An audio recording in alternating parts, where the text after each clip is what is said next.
Good morning everyone. आज की class में हम लोग टाइप्स ऑफ एंगल्स के बारे में पढ़ेंगे। ये टॉपिक बहुत इंपॉर्टेंट टॉपिक है, इसलिए सभी बच्चे इसको ध्यान से समझेंगे।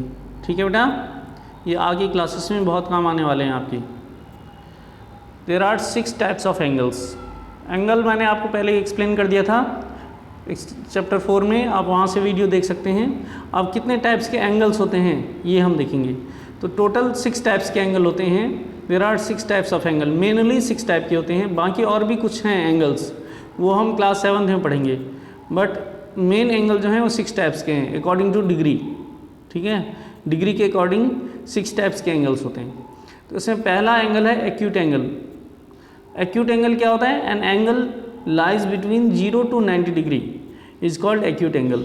जो 0 डिग्री से ग्रेटर हो और 90 डिग्री से कम हो, यानी 0 से लेके और 90 डिग्री तक के जितने भी एंगल होते हैं वो सारे एंगल एक्यूट एंगल कहलाते हैं, बिटवीन 0 to 90। ठीक है, 0 से ग्रेटर हो और 90 से कम हो। समझ आ रहा है? यहाँ पे आपको दिख रहा होगा कि ये 50 डिग्री का एंगल है। नीचे ये दिख रहा है डायग्राम में आपको 50 डिग्री का एंगल, ये 0 से ग्रेटर है और 90 से कम है, इसलिए ये कैसा एंगल है? एक्यूट एंगल है। ठीक है बेटा, एक्यूट एंगल क्या होगा कि 0 से ग्रेटर 90 से कम, तो इस एंगल को हम क्या बोलेंगे? Acute angle. सेकंड है right angle. An angle whose measure is 90 degree is called a right angle. ऐसा एंगल जिसकी मेजरमेंट 90 डिग्री की हो उसको हम राइट एंगल बोलते हैं। यानी कि 90 डिग्री का जो एंगल होगा उसको राइट एंगल बोलेंगे और 90 डिग्री से छोटा एंगल जो होगा उसको एक्यूट एंगल बोलेंगे। ठीक है, आपको दिख रहा है ये सेकंड डायग्राम में राइट एंगल का डायग्राम बना हुआ है पिंक कलर से। ठीक है, इसका एक सिंबल होता है, इस बात को आपको ध्यान रखना है। ठीक है, राइट एंगल जब भी बनाएंगे तो ज़रूरी नहीं है कि 90 डिग्री लिखा हो। अगर ऐसा सिंबल बन जाता है तो ये सिंबल जो है ये 90 डिग्री का, ये राइट एंगल का सिंबल है। ठीक है, किसका सिंबल है? ये राइट एंगल का। समझ आ रहा है बेटा? तो ये चीज़ ध्यान रखना है कि ये जो सिंबल बनाया मैंने, this is symbol of right angle. तो ये अगर किसी एंगल में बना हुआ है तो आप 90 डिग्री इसे मानोगे। तो यहाँ आपको दिख रहा होगा सेकंड डायग्राम में ये 90 डिग्री लिख दिया मैंने, लिखा नहीं जाता है। या तो आप 90 डिग्री लिखेंगे या फिर ये सिंबल बनाएंगे, दोनों में से एक ही करना होता है। ठीक है, तो कभी भी कहीं पर भी अगर इस तरह का सिंबल आपको नज़र आए तो उसे आप 90 डिग्री समझेंगे। ठीक है, तो आई थिंक समझ आ गया होगा आपको, है ना? राइट एंगल क्या होता है कि जो 90 डिग्री का एंगल होता है उसे हम 90 राइट एंगल बोलते हैं। ठीक है, इसके बाद नेक्स्ट है obtuse angle. An angle lies between 90 degree to 180 degree. 90 degree से लेके और 180 डिग्री के बीच में जितने भी एंगल होते हैं वो ऑब्ट्यूज एंगल होते हैं। 90 डिग्री से ज़्यादा और 180 डिग्री से कम जितने भी एंगल होंगे उन सभी एंगल को हम ऑब्ट्यूज एंगल कहेंगे। चाहे वो 100 डिग्री का हो, चाहे 120 डिग्री का हो, चाहे 150 डिग्री का हो, कितना भी हो, 90 से ज़्यादा होना चाहिए और 180 से कम होना चाहिए। 90 और 180 के बीच में जो एंगल होते हैं उसको कौन सा एंगल बोलते हैं? Obtuse angle. ठीक है, आपको ये थर्ड डायग्राम दिख रहा होगा, इसमें 120 का एंगल बनाया है मैंने।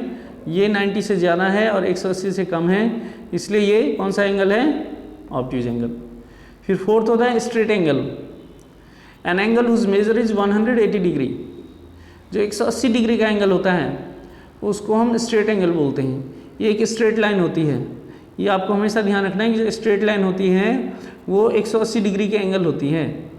ठीक है, वेरी इंपॉर्टेंट कंसेप्ट है। स्ट्रेट लाइन भी एंगल होता है, कई बच्चों को तो ये नहीं पता है। स्ट्रेट लाइन भी एंगल होता है, इसकी मेजरमेंट 180 डिग्री होती है। ठीक है, इसको हम स्ट्रेट एंगल बोलते हैं। 180 डिग्री के एंगल को क्या बोलेंगे? Straight angle. ये फोर्थ डायग्राम दिख रहा है आपको, इसको स्ट्रेट एंगल बोलते हैं। फिर नेक्स्ट फिफ्थ है reflex angle. Angle lies between 180 to 360 is called reflex angle. 180 से ज़्यादा हो और 360 से कम हो। 180 और 360 के बीच में जितने भी एंगल होते हैं उन सभी एंगल को क्या बोलते हैं? Reflex angle. जैसे 200 डिग्री है, 250 डिग्री है, 270 डिग्री है, ये सभी एंगल जो हैं 180 से ज़्यादा है और 360 से कम है, इसलिए सारे एंगल कैसे होंगे? रिफ्लेक्स एंगल होंगे। ये पहला फिफ्थ डायग्राम आपको दिख रहा होगा। फिफ्थ डायग्राम में ये 300 का एंगल है, बाहर से अगर हम इसको मेज़र करेंगे ये 300 डिग्री का एंगल बनेगा, इसलिए ये कैसा एंगल है, reflex angle.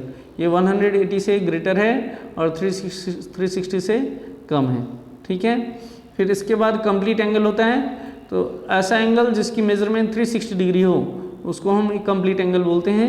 It is a circle, ठीक है। सर्कल भी एक एंगल ही होता है, ये 360 डिग्री का होता है हमेशा, इसकी मेजरमेंट 360 डिग्री। स्ट्रेट लाइन की मेजरमेंट 180 डिग्री होती है और सर्कल की मेजरमेंट 360 डिग्री होती है। स्ट्रेट लाइन को स्ट्रेट एंगल कहा जाता है और सर्कल को कंप्लीट एंगल कहा जाता है, ठीक है। तो ये 6 टाइप के एंगल्स हैं, ठीक है। इसके बेसिस पे आप एक्सरसाइज 5.3 कर सकते हैं, ठीक है। ये कंसेप्ट लिख लेना और एक्सरसाइज 5.3 कर लेना। किसी को कोई प्रॉब्लम हो तो आप कमेंट कर देना, फिर मैं सॉल्यूशन भेजूंगा। बहुत ही इजी एक्सरसाइज है, प्रॉब्लम आएगी नहीं वैसे आपको, ठीक है। आई होप समझ आ गया होगा आपको, ठीक है। Thanks for watching.